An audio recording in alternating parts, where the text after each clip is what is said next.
Oke, jadi minggu ini pertemuan kali ini kita akan sedikit berkenalan dengan inverse problem ya. Kalau dari kuliah pertama kita selalu forward modeling ya. Kita punya suatu model bawah permukaan, kemudian kita mencoba mendapatkan respons sintetiknya ya, seolah-olah kita melakukan data acquisition dengan model itu. Tapi di sini kita akan kebalikannya, jadi kita diberikan data hasil pengamatan atau hasil observasi, kemudian kita berusaha untuk mendapatkan suatu model bawah permukaan yang bisa menjelaskan pengukuran kita tersebut ya. Oke.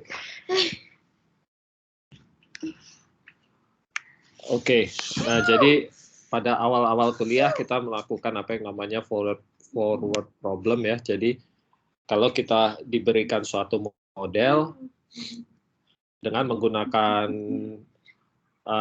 prinsip-prinsip fisika atau teori-teori dari sifat gelombang dan segala macam ya, tergantung apa yang mau kita ukur, maka kita bisa membuat sintetik atau hasil simulasi dari pengukuran yang dilakukan dengan model yang kita punya gitu ya. Nah kemarin kita lihat kita bisa menyelesaikan pakai persamaan gelombang atau dengan ray tracing, prinsipnya kan dari persamaan persamaan mekanika ya. Nah, kalau di minggu atau mulai dari setelah UTS sebenarnya kita sudah mulai beralih ke inverse problem. Jadi kita diberikan data hasil pengamatan menggunakan teori atau teori fisik yang sama, kita berusaha untuk mendapatkan model yang dapat menjelaskan hasil pengamatan ini gitu. Jadi prosesnya kebalikannya ya. Jadi kita berangkat dari sini menggunakan teori yang sama, tapi dilakukan kebalikannya, makanya inverse ya, ini pangkat -1 berarti inverse problem. Kita mendapatkan model bawah permukaan yang dapat menjelaskan hasil ops data kita. Tentu saja secara praktis tidak dapat dapatkan hasil yang benar-benar seperti model, tapi kita hanya bisa mendapatkan estimasi dari model ya, karena ada beberapa problem yang kita hadapi dengan data lapangan ya, antara lain ada beberapa unknown yang kita tidak tahu sebenarnya jawabannya, tapi kita estimasikan saja, estimasikan dari yang kita ketahui. Dan juga biasanya kalau data real atau data lapangan itu selalu ada noise, baik noise yang koheren atau noise yang koheren maupun yang sifatnya random ya. Jadi baik noise yang dapat diprediksi maupun noise yang tidak dapat diprediksi sifatnya. Nah, jadi intinya inversion itu adalah usaha kita untuk mendapatkan respons dari suatu model bawah permukaan yang ideal dengan menggunakan seperangkat hasil pengamatan atau data-data observasi. Jadi tujuannya adalah mendapatkan suatu model yang respons dari model ini mendekati data sebenarnya yang kita dapatkan. Jadi tidak sama dengan ya, tapi mendekati, karena kita hanya bisa mendapatkan estimate dari model itu ya. Jadi karena seperti isu-isu yang saya sampaikan tadi, Kita tidak bisa mendapatkan jawaban yang sebenarnya, tapi paling tidak mendekati jawaban yang sebenarnya. Gitu. Nah, biasanya ini dilakukan dengan cara trial and error ya. Jadi kita tebak-tebak karena kita tidak tahu seperti apa di bawah permukaan. Jadi kita berikan suatu model awal atau initial model yang mana nanti initial model itu akan diupdate terus secara iteratif sehingga selisih antara model respons dengan data actual atau data observasi itu kecil ya. Dan biasanya ini diselesaikan secara otomatis ya menggunakan persamaan matematis. Umumnya dipakai persamaan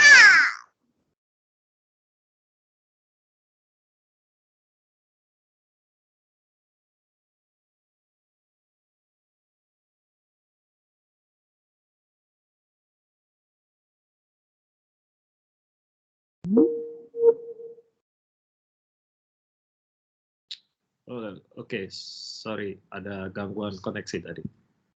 Ya, jadi umumnya ini diselesaikan secara matematis dengan menggunakan least squares ya. Di statistik ini biasa disebut regresi. Regresi. Sebentar ada gangguan sebentar nih.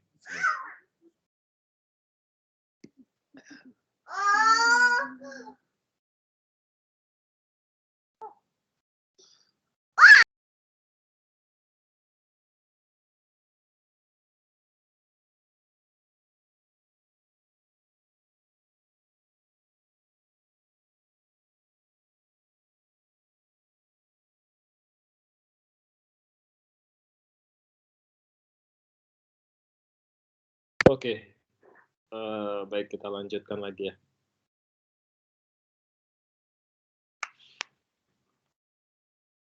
Oke. Nah, ini beberapa terminologi yang biasa kita temukan dalam inverse modeling ya, atau inverse problem. Model ini biasanya adalah serangkaian hubungan yang menggambarkan model matematis dari suatu pengamatan ya. Model parameter nih ya, parameter dari modelnya itu sendiri. Kemudian model respons adalah respons dari model yang kita dapatkan jika kita melakukan data acquisition di model tersebut ya. Model respons ini harapannya nanti akan mendekati atau mirip dengan data hasil pengamatan kita ya, hasil observasi kita. Nah, ini contohnya di sini kan misalkan saya memiliki hasil pengukuran gravity anomali ya, hasil pengukuran gravity yang memberikan respons anomali seperti berikut ya. Jadi kalau seandainya anomali di bawah permukaannya ini saya lakukan pengukuran di permukaan gini ya, ini permukaannya, dan anomalinya ini berupa bola gitu ya di bawah permukaan, baik bola ataupun penampang dari silinder gitu ya, dua dimensi seolah-olah lingkaran gitu. Seandainya kedalamannya adalah B dan jari-jari dari bola ini adalah R dengan density rho 1 dan density di medium surroundingnya adalah rho 2, maka kita bisa menggunakan persamaan untuk menghitung gravity response ya. Delta G sama dengan 4pi G R pangkat 3 gitu, dan seterusnya. Nah, ini adalah yang kita sebut dengan model. Model parameternya itu adalah R, jari-jari, density, atau delta density ya, delta rho, kemudian kedalaman atau B. Ini adalah parameternya yang ingin kita dapatkan gitu. model responsnya adalah delta G ini, hasil pengukuran kita ya. Nah, berhubung kita tidak tahu seperti apa kondisi di bawah permukaan, kita nggak tahu ininya kedalamannya berapa gitu kan ya, jari-jarinya berapa dan density-nya berapa, maka kita berikan suatu model awal atau initial model, coba-coba nanti kita hitung dengan menggunakan initial model kita itu, dia model responsnya seperti apa, atau delta G-nya seperti apa. Misalkan delta G-nya, saya coba. Misalkan dari initial model dari initial model kita gitu ya, dia mendapatkan respons anomali gravity atau delta G seperti ini misalkan. Lebih seperti itu ya. Sedangkan saya tahu data pengukuran saya adalah yang hitam ini, berarti ada selisih sebesar ini ya.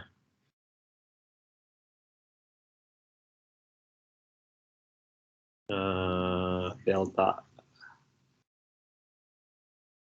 Jadi ada selisih sebesar delta ini. Nah, dengan memasukkan besaran selisih ini ke dalam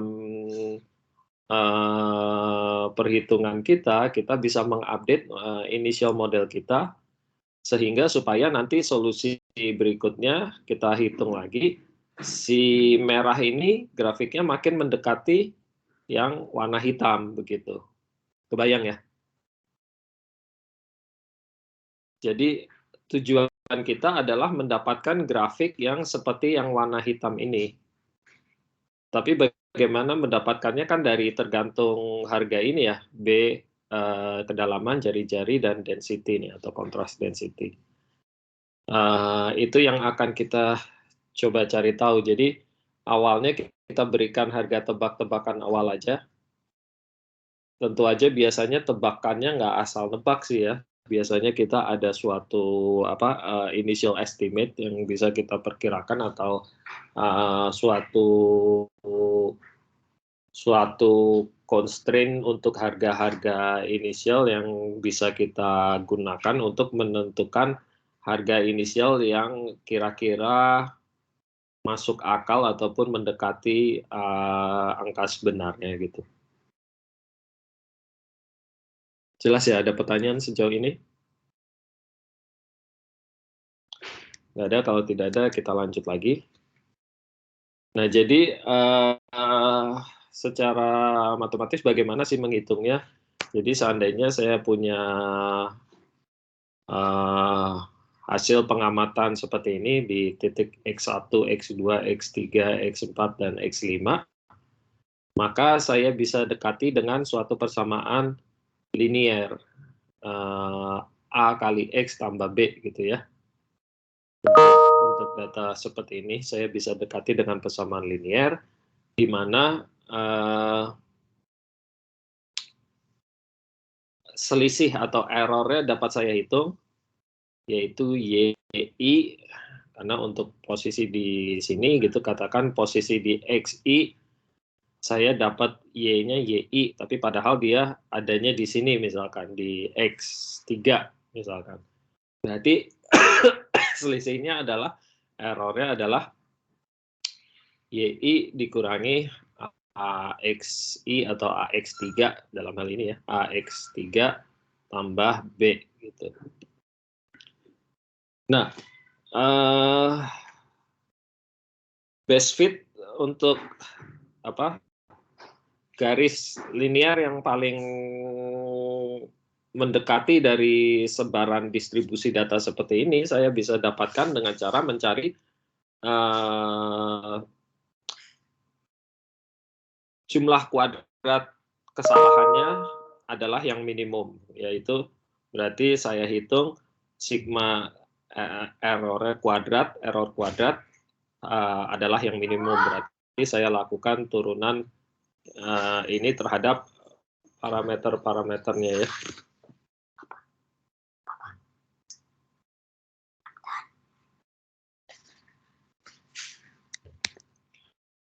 Nah, kenapa kita perlu melakukan menghitung error kuadratnya?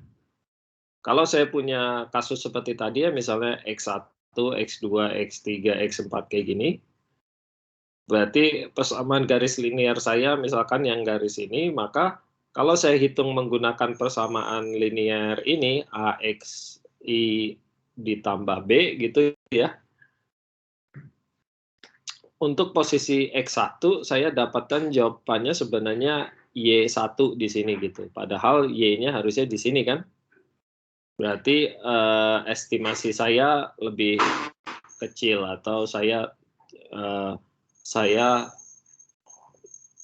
kurang tepat, lebih kecil estimasi saya dibandingkan harga sebenarnya. Begitupun, iya, begitupun untuk X2 ini, posisi X2 saya dapat di sini karena menggunakan persamaan linear ini, tapi harga sebenarnya X2 aksen gitu loh ya. Saya bilang X2 adalah di bawah sini. Berarti saya kelebihan gitu kan ya. Berarti saya kelebihan. Kelebihan berarti error saya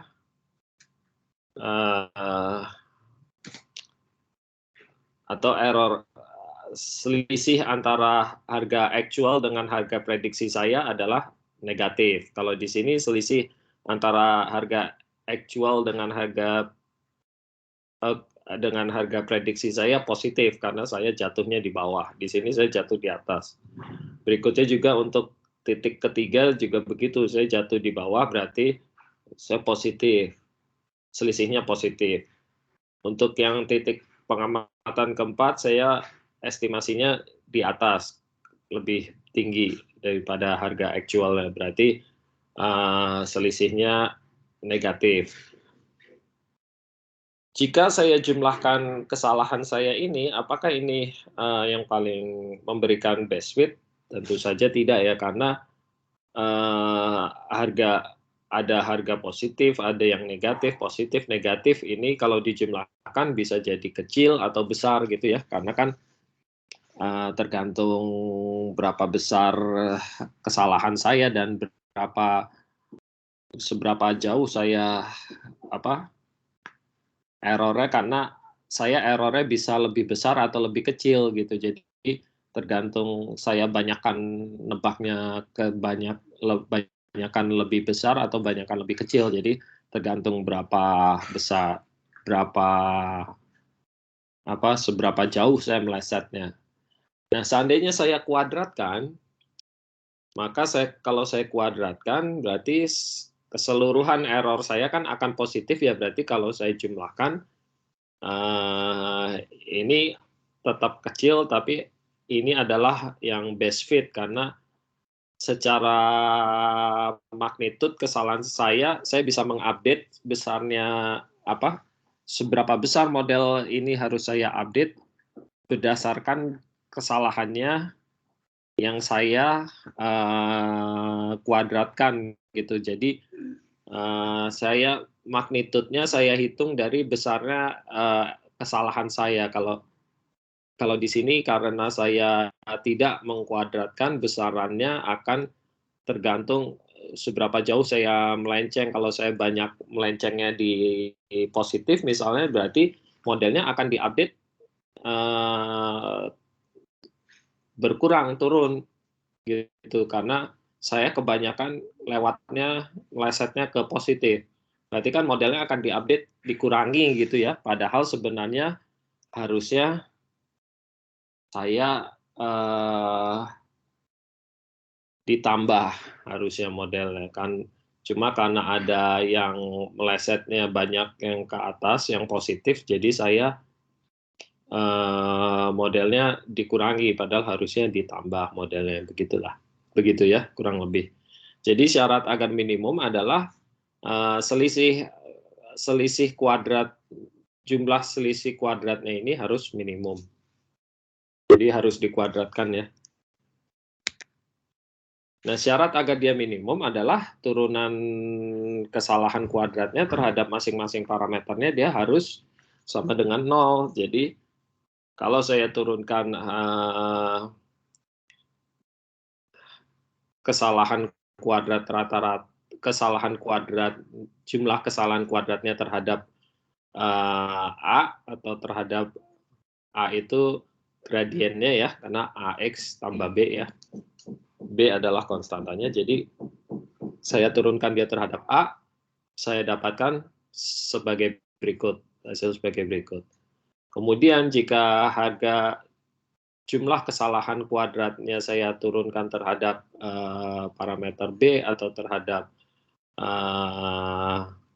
interceptnya, berarti saya dapatkan sebagai berikut. Berarti kalau saya ubah ini ke dalam bentuk matriks, saya punya matriks seperti berikut ini, ya. Dengan matriks seperti berikut ini, saya dapatkan solusi untuk A dan B saya, parameter intercept dan gradien saya, ini yang ingin saya cari, adalah seperdeterminan dari matriks ini, inverse dari matriks ini, dia karena ke sini ya, inverse dari matriks ini dikalikan matriks yang di kanan.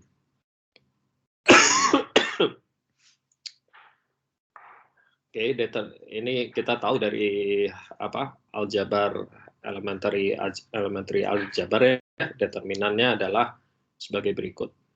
Berarti kita bisa selesaikan untuk A adalah kita dapatkan sebagai berikut dan B adalah sebagai berikut. Nah, seandainya saya punya bukan linear tapi sekarang adalah parabolik atau kuadrat, ya, persamaan kuadrat 2. Jadi untuk persamaan derajat 2 syarat agar dia minimum, maka diturunkan terhadap A sama dengan 0, kemudian diturunkan terhadap masing-masing ya, jadi diturunkan jumlah selisih kuadratnya sama terhadap A sama dengan 0, terhadap B juga sama dengan 0, dan terhadap C juga sama dengan 0, karena kita ada tiga variabel sekarang ya, A, B, dan C. Sebelumnya kita hanya 2 karena kita linear persamaannya. Kalau kita persamaannya derajat 2 atau parabolik, maka kita punya 3 variabel. Jadi masing-masing harus diturunkan sama dengan 0. Hasilnya adalah sebagai berikut. Kalau kita ubah lagi ke dalam bentuk matriks, dan saya sebut ini B gitu ya, berarti ABC adalah inverse dari B dikali matriks yang di kanan.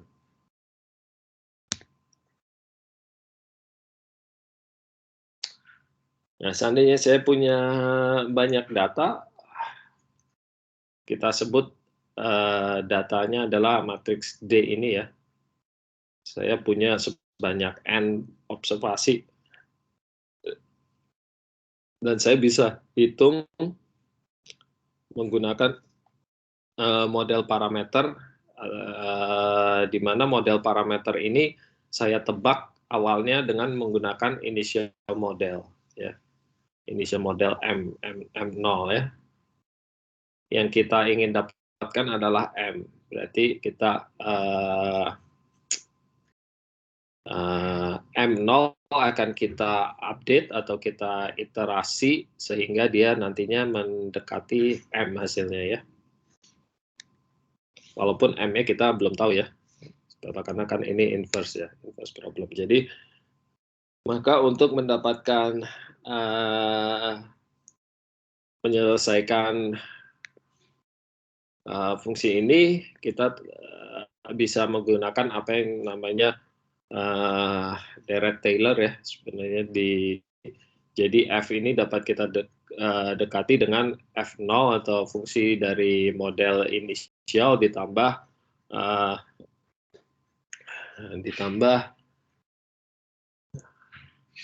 jumlah dari delta F terhadap delta M untuk M-nya sama dengan initial model gitu ya, dikalikan dengan model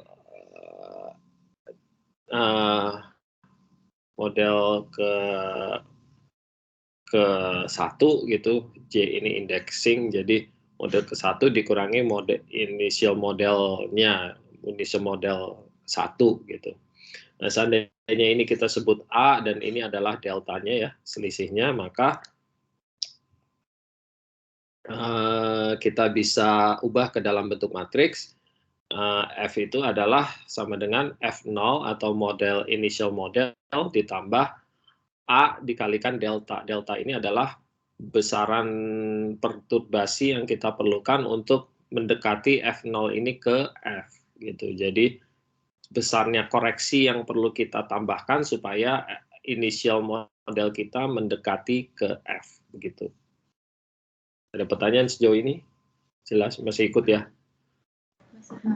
Oke, A itu yang biasa disebut dengan matriks Jacobi ya. Nah, kalau kita misalkan hitung errornya dari data dikurangi F itu tadi yang dari perhitungan kita ya. F itu ini kan dari perhitungan kita, dari initial model ya. Error berarti selisih antara data dengan model kita, model hasil perhitungan kita, maka kita dapatkan kita bisa dapatkan karena F-nya kan F0 tambah A delta, berarti data dikurangi F0 ditambah A kali delta ya. F itu tadi kan F0 tambah A delta ya. Itu error, berarti data dikurangi F0 atau dikurangi respons awal model awal kita adalah sama dengan matriks A kalikan delta kalikan besarnya error atau besarnya perturbasi ditambahkan errornya itu. Berarti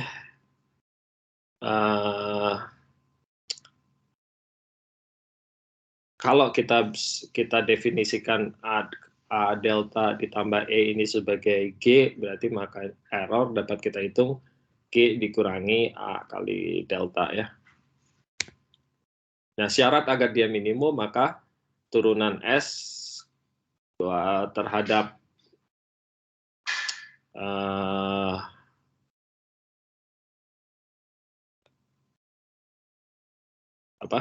syarat agar dia minimum, maka jumlah kuadrat errornya adalah harus minimum ya. Berarti error kuadratnya adalah E kuadrat ya, berarti E karena ini matriks, berarti kalau matriks kuadrat matriks berarti E transpose dikalikan E-nya sendiri ya, errornya sendiri.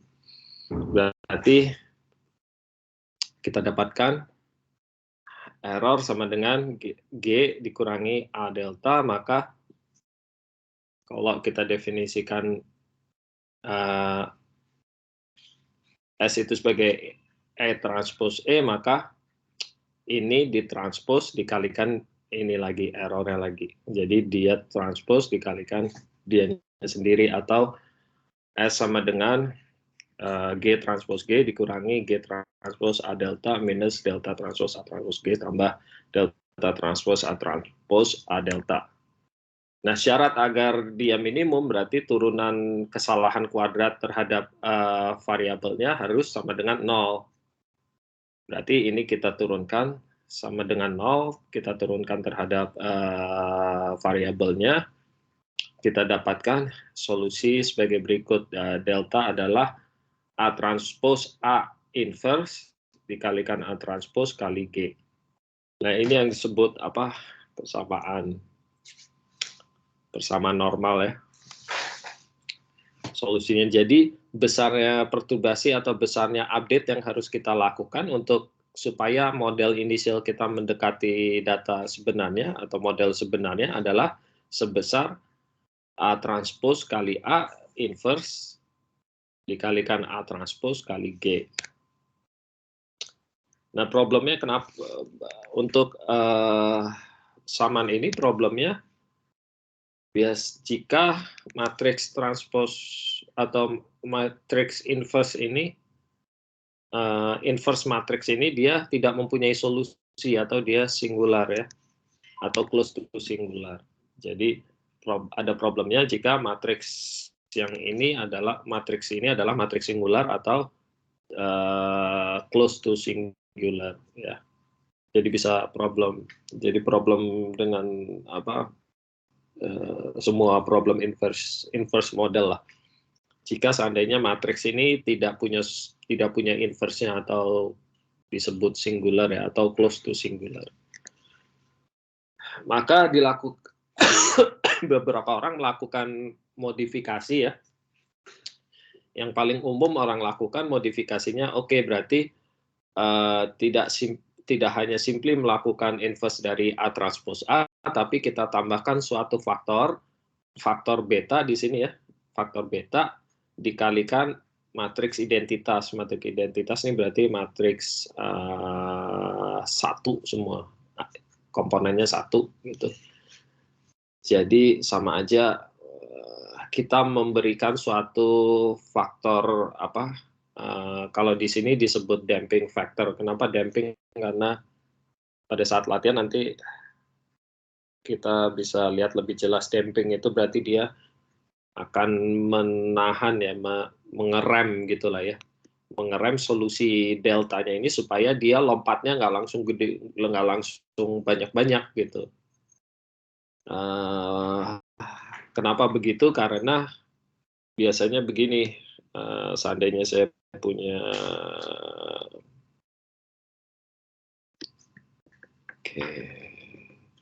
saya punya 2 parameter X dan Y gitu ya, di mana solusi sebenarnya adalah di sini gitu. Tapi initial model saya ada di sini, katakan. Nah, problemnya di antara initial response dan true response ini ada beberapa local anomali atau local solution, local apa ya, local minimum gitu. Jadi sebenarnya jawaban sebenarnya ini kan kalau kita kontur gitu ya, ini kontur yang paling rendah tuh di sini sebenarnya. Jadi ini kan 2 dimensi gitu ya. Kalau kita kan biasa melihat secara apa, spasial, ini kita lihat sebagai 2 dimensi, di mana kontur paling rendah atau topografi paling rendah, harga paling minimum tuh ada di sini gitu. Sedangkan harga tebakan awal kita jatuhnya di sini. Nah, kita maunya ini kan bergerak ke arah sini gitu ya. Solusinya ya, menggunakan persamaan ini tadi, Gauss-Newton tadi. Nah, cuma di daerah antara ini dan ini tuh ada beberapa local minimum. Jadi local minimum di sini ada harga rendah juga, tapi nggak serendah di sini. Ini solusi sebenarnya. Ini localized low gitulah ya. Kalau topografi kita lihat ada yang paling rendah di sini, tapi ada beberapa rendahan yang hanya local low gitu ya. Nah, kita nggak mau solusi kita itu larinya ke sini, justru ke lokal low ini, tapi maunya ke sini. Untuk menghindari itu, biasanya kita kasih suatu apa nih, damping factor atau pre-whitening gitu, supaya menghindari si solusinya dia lari ke sini. Tapi dia akan ke sini, karena kalau kita langsung update lompat ke sini misalkan solusi iterasi kita berikutnya, lompat ke sini dia langsung akan jatuh ke sini karena dia akan lihat, oh ini ada rendahan sini, dia akan lari ke sini. Tapi kalau dia lompatnya kecil-kecil, dia lompat ke sini, terus dia ke sini, terus dia ke sini gitu. Dia ke sini lompatnya kecil-kecil atau direm, ditahan gitu ya, lompatnya, dia lama-lama akan menuju ke solusi yang sebenarnya atau yang global minimumnya. Begitu. Jadi makanya dimodifikasi oleh beberapa peneliti dengan menggunakan suatu damping factor ya, atau pre-whitening gitu, supaya solusinya ini dia tidak lari ke lokal minimum ini, tapi dia akan lari ke true solutionnya, ke global minimumnya. Oke. Nah, ini contohnya untuk latihan kita ya. Jadi seandainya saya punya hasil pengukuran gravity anomali seperti berikut, X ini adalah jarak lateralnya ya. Saya mulai dari minus 100 meter, 50 meter, di 0 meter, 50 meter, 100 meter, saya dapatkan respons gravity-nya sebagai berikut. Itu kemudian saya plot, saya dapatkan seperti ini, kurva seperti ini, dan diketahui persamaan untuk menghitung anomali gravity adalah sebagai berikut, dengan harga G konstanta adalah 6,6732 kali 10 pangkat minus 11. Sekarang pertanyaannya adalah tentukan kedalaman dan radius dari anomali gravity ini atau anomali silinder ini ya, silinder ke anomali ini. Jika delta rho atau selisih density antara si body cylindrical body ini dengan sekelilingnya adalah sebesar minus 2.800 kg per meter kubik. Kita diberikan harga inisial untuk radius dan dan kedalaman itu 20 meter dan 40 meter. Oke, sekarang bagaimana cara kita mendapatkannya? Mendapatkan harga kedalaman B dan jari-jari sebenarnya. Nah, itu ada di latihan 9 ya. Nah ini, kalau saya run sebentar. Saya lakukan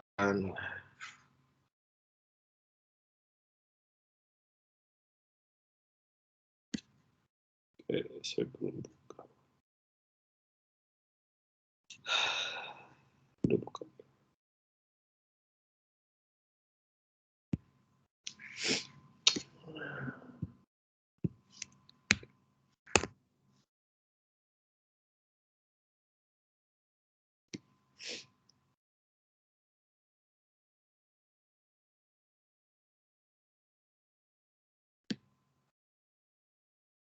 Jadi kita coba ke latihan 9A ya.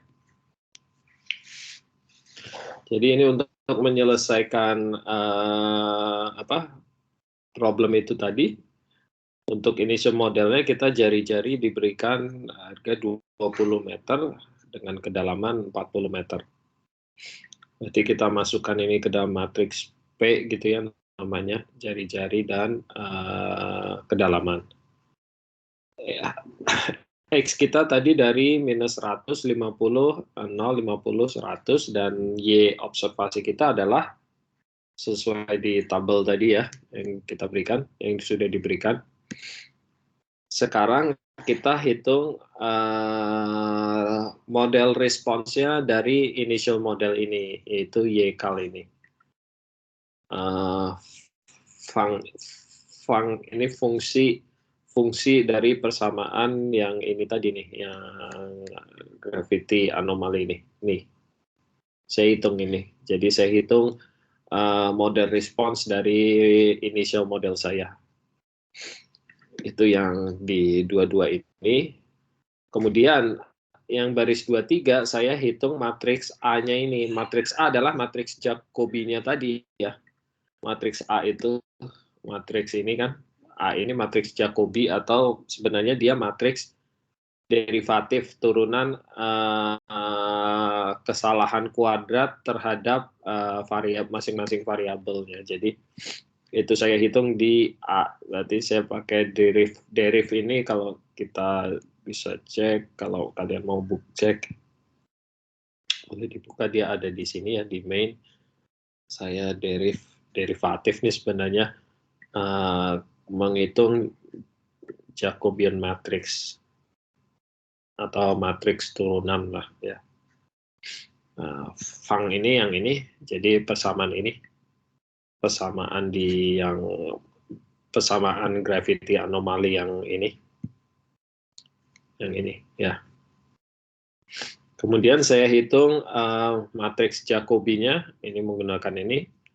Berarti saya turunan Y terhadap parameter 1. Parameter 1 tadi adalah jari-jari ya, terhadap R.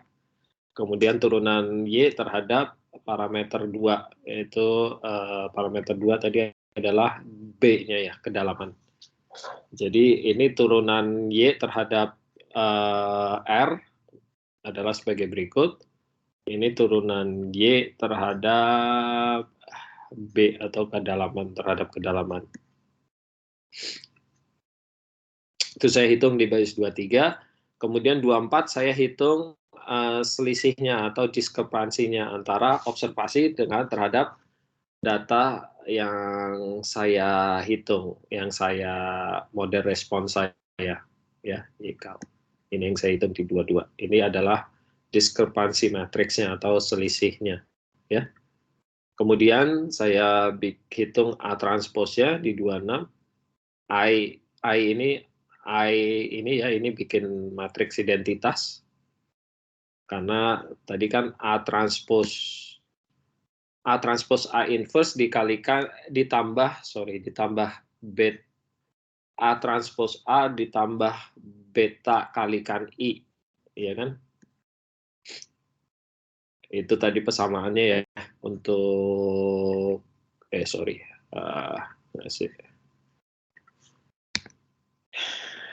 ini kan A transpos A ditambah beta I. Ini I-nya identity matrix. Jadi saya bikin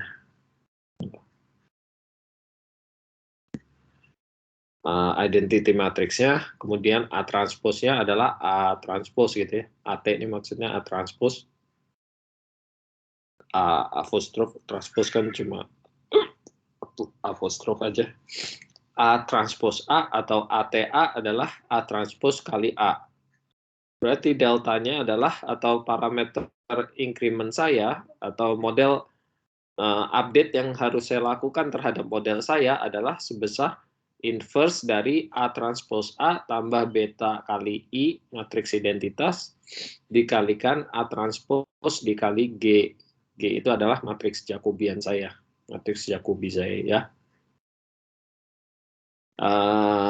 Ini untuk sementara kita pakai betanya 0, berarti saya pakai yang Gauss-Newton tadi ya. Kalau ini beta sama dengan 0, saya kan dapat yang persamaan ini ya, yang Gauss-Newton. Jadi kita nggak pakai damping dulu ya. Kita akan lihat aja, nggak pakai damping seperti apa solusinya. Kemudian P atau model saya bisa saya update dengan memasukkan harga koreksinya ini, deltanya. Berarti P updated saya adalah, P baru saya adalah P lama ditambah delta, karena saya akan mengupdate model parameter saya, yaitu jari-jari R dan kedalaman P. Kemudian saya bisa hitung selisih antara observasi dan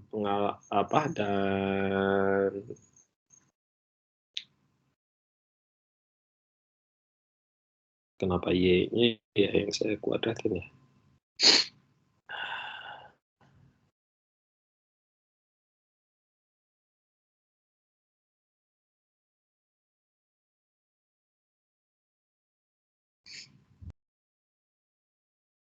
Oke. Ya, jadi selisih antara observasi atau data saya dengan model respons saya kuadratkan. Kemudian kita plot hasilnya antara observasi dengan calculated atau model respons ya, model respons saya. Kita coba run aja. Nah, hasilnya adalah sebagai berikut. Jadi setelah satu iterasi, ternyata ini adalah harga sebenarnya, ini yang merah ya. Yang bulat merah ini adalah hasil pengamatan saya yang sebenarnya. Biru adalah hasil perhitungan saya. Jadi masih cukup jauh ya. Jadi bisa diimprove lagi sebenarnya. Ini solusinya adalah saya dapatkan kedalaman adalah 42 meter, jari-jarinya saya dapatkan 12 meter dari perhitungan saya. Padahal harusnya jawaban sebenarnya kedalaman adalah 40 meter, jari-jari 10 meter, kalau tidak salah ya. Jadi jawaban sebenarnya adalah harusnya, 50. Jadi jari-jari 10 meter, kedalaman 50 meter. Tapi saya dapatkan jari-jari 12 meter, kedalaman 42 meter. Udah mendekati ke situ, tapi kurang pas gitulah ya. Ya. Gimana? Di exercise itu R-nya 20, Pak. R-nya 20. Iya. Terus kedalamannya 40. Harusnya mendekati ini kan ya, Pak? Oh, ini inisial ya? Inisial, iya ini inisialnya. 20 sama 40 ini tebakan awal kita. Harga yang sebenarnya jawabannya ini, radiusnya 10, kedalaman 50. Nah, kita tahu tadinya aslinya kita punya ini 20 ya, tebakan awal. Yang ini 40, ya kan? Kalau nggak salah. Iya. Nah, berarti kan kita mendekati ke jawaban sebenarnya nih ya. Setelah kita update, hasilnya jadi 12 dari sebelumnya 20, berarti kan mendekati ke 10 ya. Dan kedalaman tadinya sebelumnya saya berapa? 40, ya kan? Inisialnya 40 kan? Hasil setelah saya update hasilnya 42. Padahal hasil harga sebenarnya 50, berarti udah mendekati juga, ya kan? Baik kedua parameter ini berarti udah bergerak ke arah yang benar nih sebenarnya ya. Cuma kurang optimum aja karena saya cuma sekali ngupdate-nya ya. Saya cuma mengupdate model saya hanya sekali. Nah, sekarang untuk mengimprove hasilnya bagaimana kita bisa lakukan lebih dari satu kali update-nya. Jadi di sini saya kan hanya lakukan satu kali update ya. Dan kita lihat solusinya udah mendekati ke harga sebenarnya. Dari inisialnya kan ini 20 sama 40 ya. Kalau ingat tadi ya di latihan. Harga awalnya saya kasih kan ini 20, tebakan awal ini 20, ini 40. Sekarang ini jadi 12, mendekati ke 10, dan ini jadi 42, mendekati ke 50. Berarti jawaban saya kayaknya udah benar nih, cuma saya perlu update lagi dari nggak hanya sekali update ininya, P-nya ini. Ini kan hanya sekali update ya. Sekarang berikutnya P-nya ini akan saya coba masukkan sebagai initial model yang 12 dan 42 tadi akan jadi initial model untuk iterasi berikutnya. Saya hitung lagi seperti ini, saya dapatkan deltanya, P-nya saya update lagi. Kita coba lihat apakah solusinya makin mendekati ke jawaban sebenarnya ya, yaitu 10 dan 50. Yaitu ada di latihan 9B ya berikutnya. Ini saya langsung pakai 5 iterasi ya, tapi kalau mau coba tambah satu-satu boleh dulu, kita coba 2 kali iterasi ya. Kalau satu iterasi tadi kita tahu kan kita dapatnya jawabannya 12 sama 42 ya. Kalau 2 kali berapa coba kita lakukan? Kita coba ya, itu yang pakai yang 9B ya. 9B ini saya sama aja seperti 9A, cuma ini saya iterasi. Jadi saya nggak hanya sekali update, tapi berkali-kali tergantung berapa kali yang saya mau. Ini contohnya saya 5 ya, tapi kita coba 2 dulu ya untuk lihat progres update-nya sejauh apa. Kita coba run aja. Kalau kita run hasilnya yang tadi ke override ya, sebentar. Iya, tadi ke override. Saya nggak pakai ini. Jadi kalau tadi terlihat masih agak jauh, sekarang mulai lebih dekat nih ya, antara merah observasi dan yang garis biru. Tadi ingat masih agak jauh kan, merahnya agak di atas sini ya. Sebenarnya bukan merahnya yang di atas sini, tapi birunya yang lebih ke bawah gitu. Karena yang diupdate yang biru ya. Sekarang udah makin dekat nih, dan saya dapatnya harganya radiusnya 10 meter, udah tepat ya, udah benar, tapi kedalamannya masih 46 meter. 46 masih agak off, harusnya 50 meter, ya kan? Tapi saya tahu udah solusinya makin mendekati harga sebenarnya nih. Sekarang kita coba aja lagi, kalau 3 iterasi gimana? Apakah makin dekat atau dia justru makin menjauh dari jawaban sebenarnya? Kita coba aja run untuk 3 iterasi. Jawabannya jadi 10 meter, ininya tetap ya, karena ini udah jawaban sebenarnya ya, radiusnya udah ketemu, dia 10 meter. Depth-nya sekarang jadi 49 meter, tadinya 46, sebelumnya 42 nih kan. Berarti ini makin mendekati lagi ya, kan jawabannya sebenarnya 50 ya. Jadi dengan menambah iterasi atau mengupdate lebih dari sekali, kita mengimprove model model kita sebenarnya. Jadi kenapa itu untuk inverse problem ini atau untuk problem inversi biasanya dilakukan iterasi berkali-kali, karena untuk mengimprove modelnya ya, supaya makin baik. Harapannya sih harusnya gitu. Dan kalau kita lihat sekarang antara merah dan biru udah makin lebih dekat lagi ya. Ya enggak? Kalau kita tambah iterasinya lagi jadi 4, harusnya ini makin lebih baik ya. Kita coba, ini yang 4 kita run. Nah, setelah 4 iterasi, ini tetap 10 meter, tapi depth-nya jadi 50 meter. Berarti ini udah sesuai dengan ini kita ya, jawaban sebenarnya ya. Sebenarnya kan radius 10 dan depth-nya 50.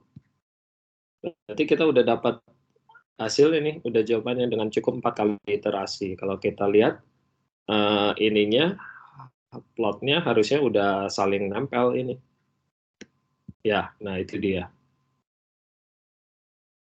Ya, begitu ya. Pak, boleh tanya, yang initial numbernya itu maksudnya biasanya diberikan atau kita mengira-ngira dulu gitu, yang R sama B-nya itu? Kita estimate dari data yang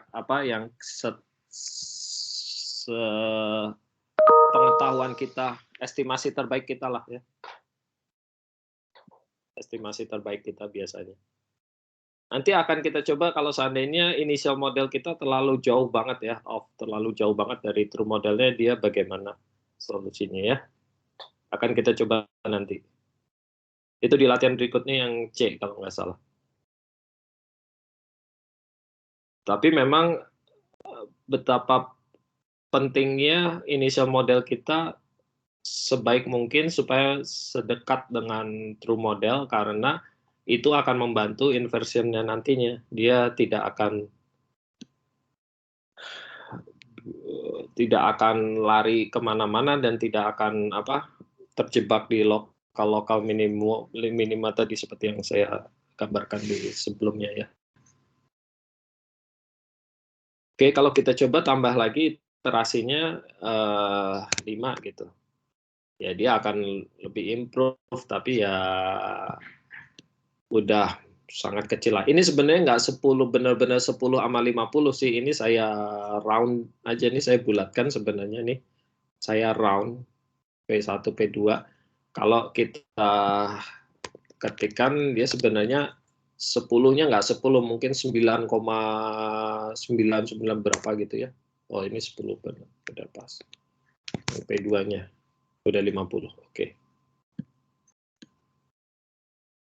Oke, ini udah saya buletin soalnya. Kalau yang pas 4 kali mungkin masih ini ya.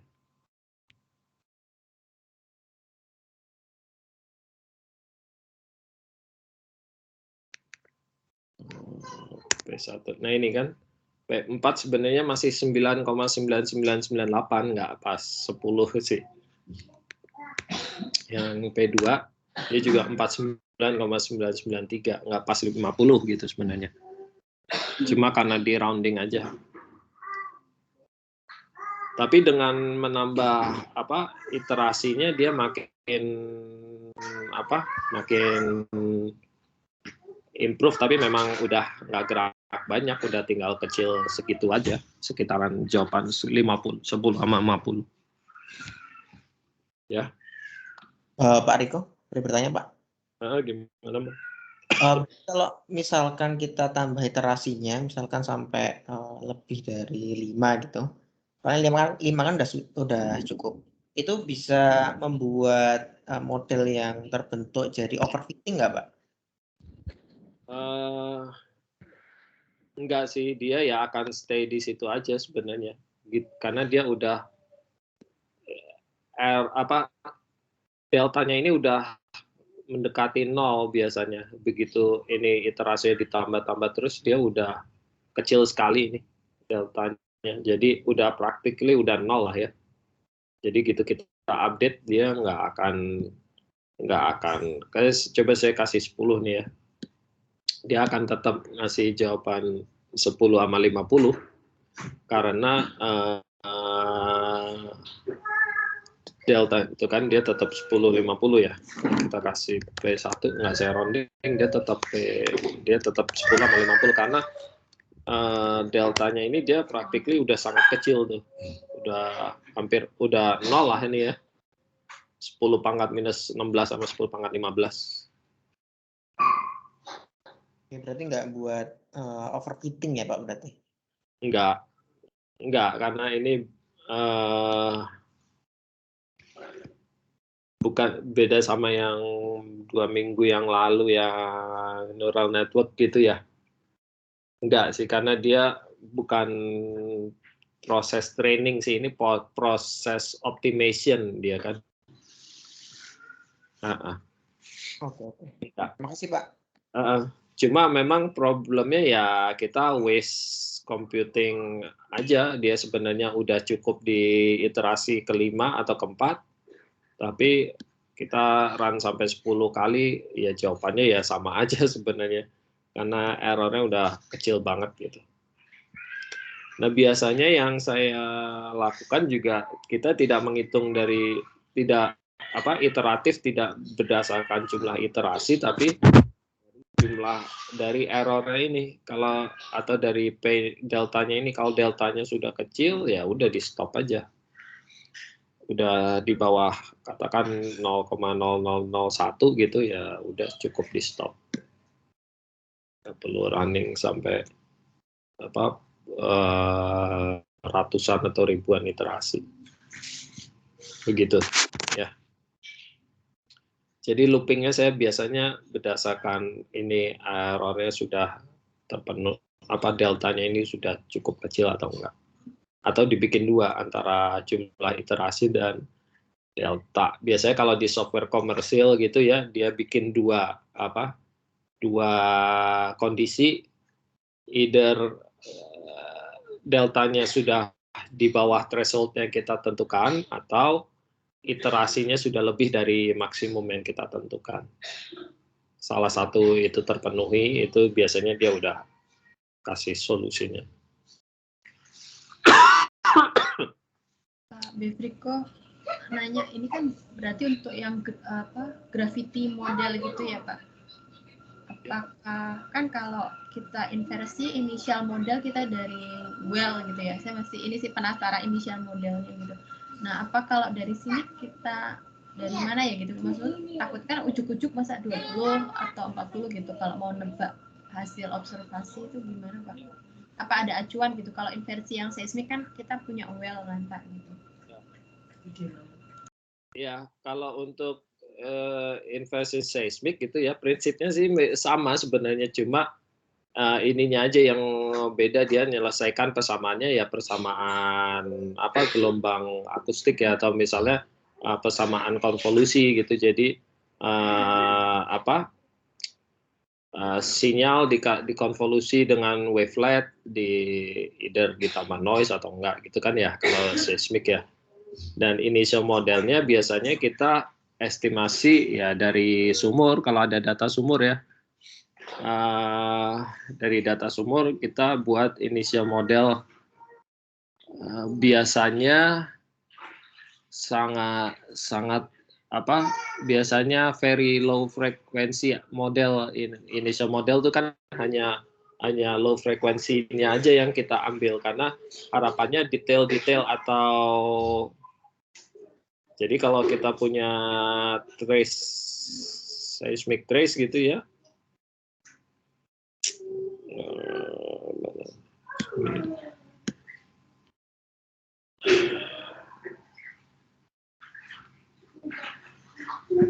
Jadi kalau saya punya seismic trace seperti ini gitu misalkan, harapannya dari initial model kita itu kita hanya very low frekuensinya, atau ini AI ya sebenarnya, kalau di inversion kan AI yang di gitu ya.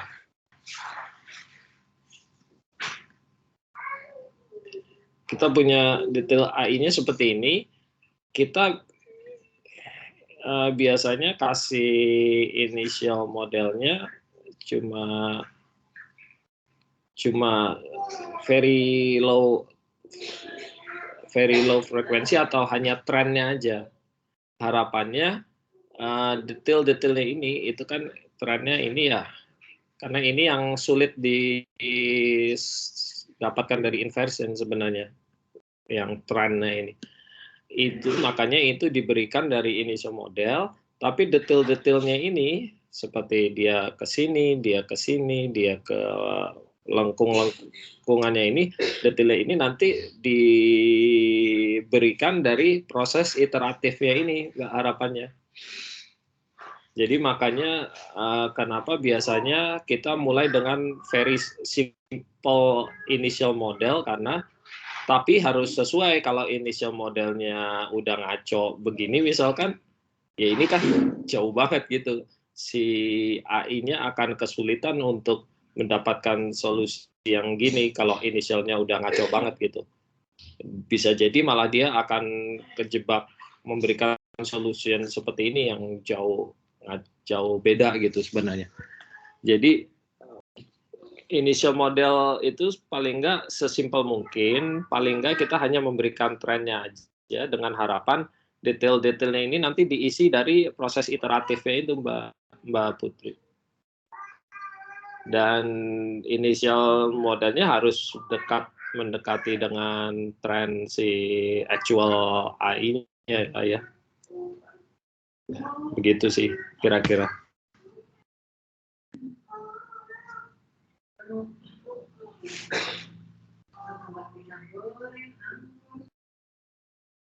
Begitu ya, kurang lebih. Nah, sekarang gimana seandainya initial model saya jauh banget gitu dari jawaban sebenarnya. Itu yang latihan C kalau nggak salah. Nah ini. Jadi kalau tadi 20-40 kan cukup nggak jauh ya dari jawaban sebenarnya 10-50. Sekarang gimana kalau seandainya initial model saya ngaco banget. Ini saya kasih 0,2 untuk jari-jari dan kedalaman 400. Jauh banget ya. Nah itu apakah kita bisa mendapatkan jawaban sebenarnya? Di sini kita coba, saya coba 10 ya. Langsung ini harusnya 5. Kita coba 5 dulu ya. Kita coba lakukan iterasi yang sama dengan tadi, hanya bedanya ini ini kita set 0 dulu ya. Ini 0 dulu ya. Kita coba sama seperti tadi, cuma initial modelnya jauh banget, ngaco banget gitu. Kita coba lihat aja apa yang terjadi, kita run aja. Dia bisa memberikan jawabannya sesuai nggak? Ini dia udah mulai komplain nih, matrix singular or machine to machine precision. Berarti ini inversionnya singular ya, maksudnya dia tidak bisa mendapatkan inverse dari A transpose A tadi. Ya ini jawabannya none ini berarti not a number, berarti dia singular matriks ya. Pak, saya kok ketemu ya, Pak? 47 meter sama depth-nya 275. Yang C. Ini itu diganti, Pak. Ininya betanya di nolin dulu, Pak. 0 nggak? Oh, sih. Ya, betanya belum 0 sih. Iya, maaf.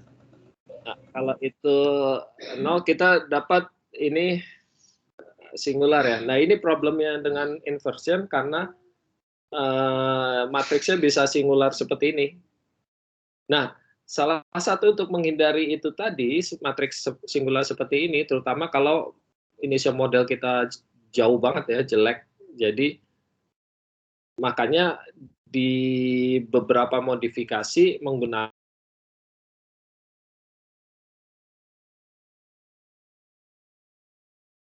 tujuannya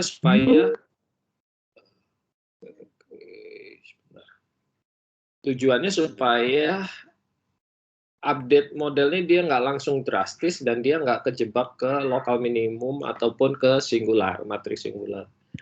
Nah, jadi coba untuk soal yang sama ini kita kasih betanya atau damping faktornya kita nggak kasih 0, tapi kita kasih angka kecil, tapi kecil aja ya.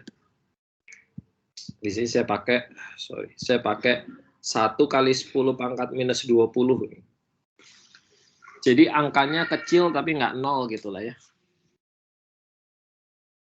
Dengan memberikan ini kita tuh memberikan rem pada saat dia update modelnya ini, di deltanya ini kita memberikan rem.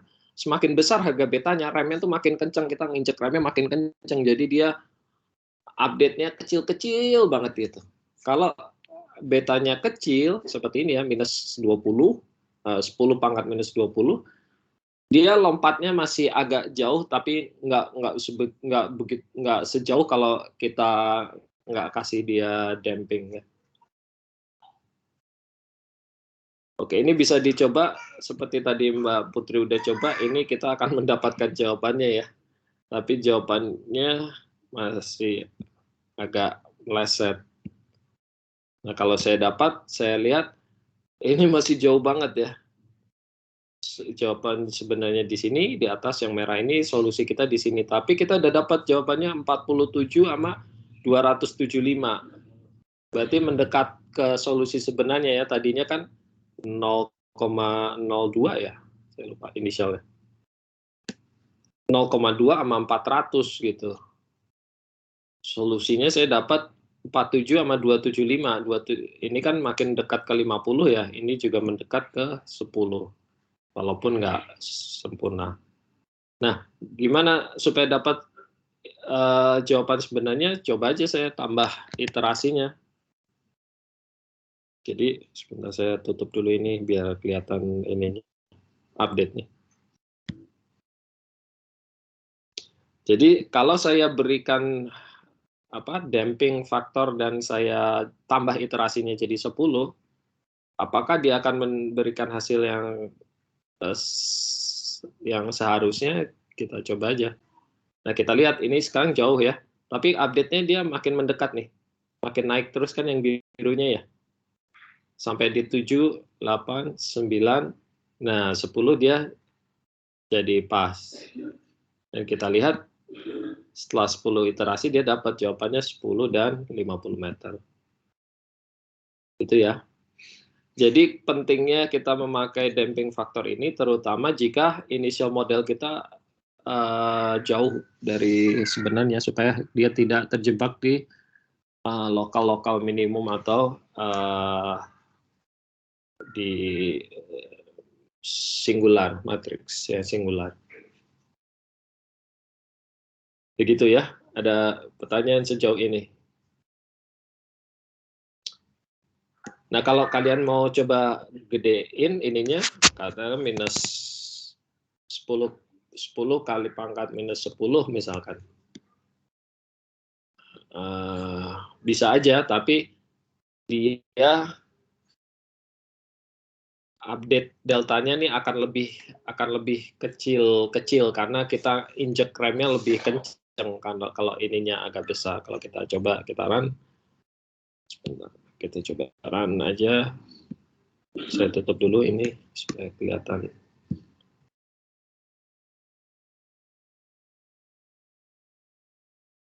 Jadi kalau kita run, nah ini kan kedua, tiga, tadi iterasi ketujuh dia udah mulai, solusinya udah mulai deket kan. Nah ini sampai 10 dia masih jauh banget ini.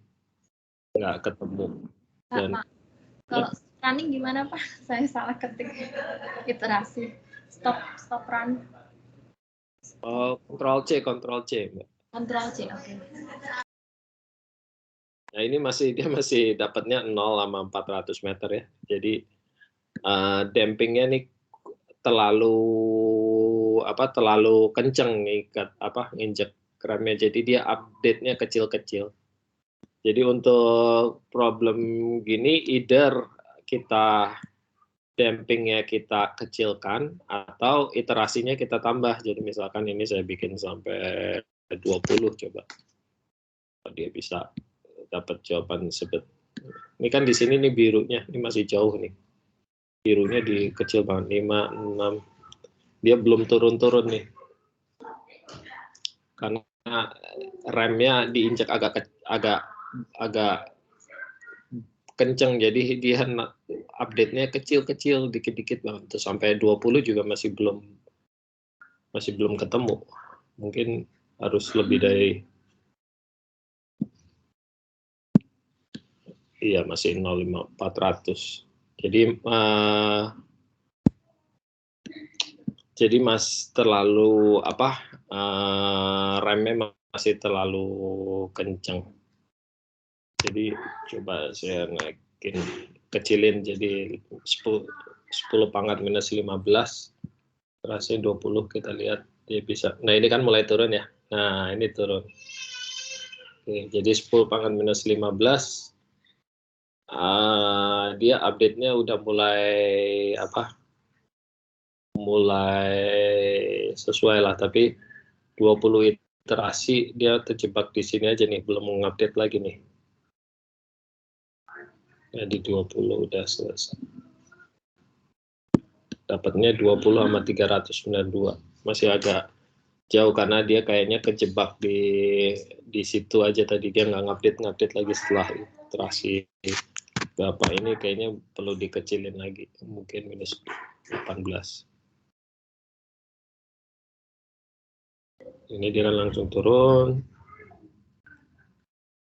Nah ini lebih oke.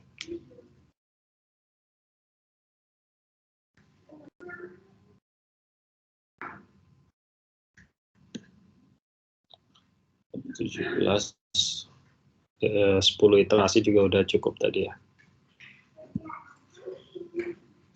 Nah ini, oke, ini baru dapat. Oke, jadi begitu ya kurang lebih ya. Jadi dengan memberikan damping faktor dan jumlah iterasi yang cukup, kita bisa mendapatkan solusi yang sebenarnya walaupun initial model kita ngaco banget gitu ya. Nah, ini bisa coba juga seandainya initial modelnya ini kan ngaco tapi masih agak mending gitu karena kedalamannya masih lebih besar daripada radius. Seandainya ngaco banget gitu,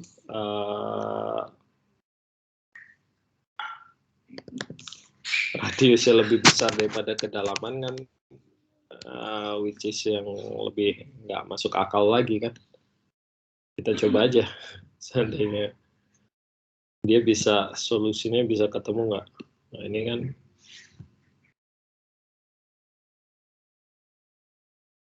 initial modelnya saya ngaco banget karena Oke. Kalau tadi 10 iterasi udah ketemu, ini 10 mulai ketemu tapi dapatnya 11 sama 20, kurang optimum ya. Dia jawabannya masih, ininya juga masih nggak match banget. Mungkin harus saya tambah iterasinya. Jadi untuk kasus di mana ini yang ngaco banget dan nggak mungkin kan kedalaman lebih kecil daripada radius, berarti ini anomalinya nongol di permukaan dong. Jadi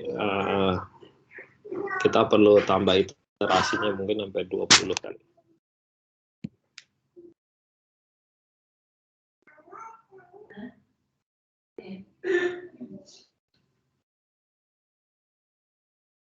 Oke, ini makin udah mulai mendekat. Sekarang kita udah mulai ke arah yang seharusnya nih. Ya. Oke, di 15 juga udah konvergen sebenarnya ya. Oke, udah 20 berarti harusnya udah dapat jawabannya 10,50. Oke, jadi begitu ya. Jadi seandainya kita tidak bisa mendapatkan initial model yang baik, ya kita harus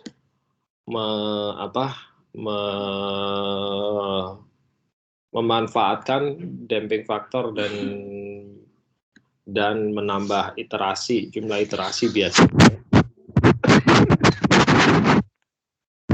kita mendapatkan jawaban yang mendekati sebenarnya. Oke, itu aja sih. Ada pertanyaan sejauh ini?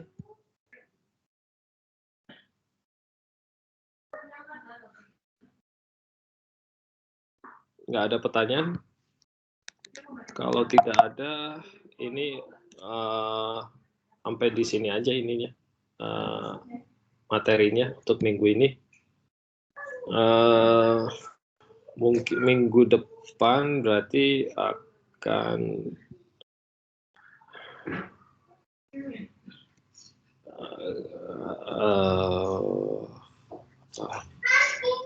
WI ya. Oke, sama nanti ya kita akan coba-coba introduction tentang Python atau apalah ya.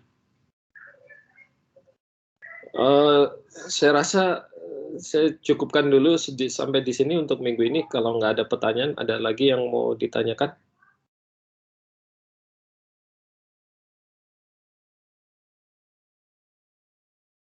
Nggak ada. Kalau nggak ada, kita cukupkan dulu sampai di sini dulu ya. Kita ketemu lagi minggu depan, insya Allah ya. Oke, baik Pak. Baik Pak, Terima kasih Pak Riko. Terima kasih Pak. Terima kasih semua. Assalamualaikum.